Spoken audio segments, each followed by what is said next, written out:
I have had to deal with and counsel with precious couples who laid their baby to rest. I've had to deal with a husband whose wife was taken with cancer. And they believed God, they stood on the Word, they spoke the Word, they confessed the Word. They did all the things, apparently, that you health and wealth teachers and preachers, and yet they still died with cancer. We still buried our little 3-year-old with leukemia. How do you deal with dear people like that who are indeed grieving and going through deep waters? We need to determine what is faith. Faith is information that we receive from God in advance that shows us what God is fixing to do on a given issue. We believe that information when we act on it. But faith is information. Now listen closely. Jesus said that there's going to be people that cast out devils in my name, but I don't know them. Folk, listen to me. You can go through religious motions and never have real faith or information from God. What we got to do is back up and punt long enough to settle in our mind, am I doing something that is a mechanical religious system? If I am, it'll not work.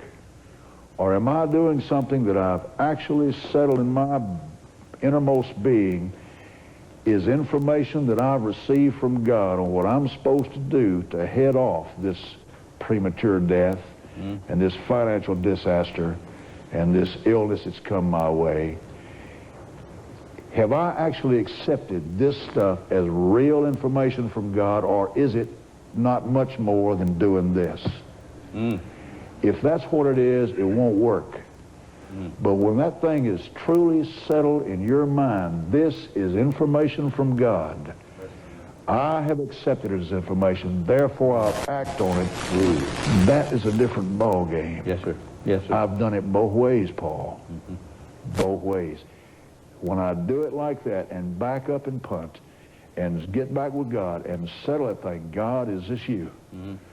And when I know that it is, and then I act on it, the Holy Ghost must come through on that thing without exception. Weeks after the crusade, Ashnil Prakash was dead. The family scattered his ashes on the waters of the Columbia River, near the place where Ashnil had first learned to swim.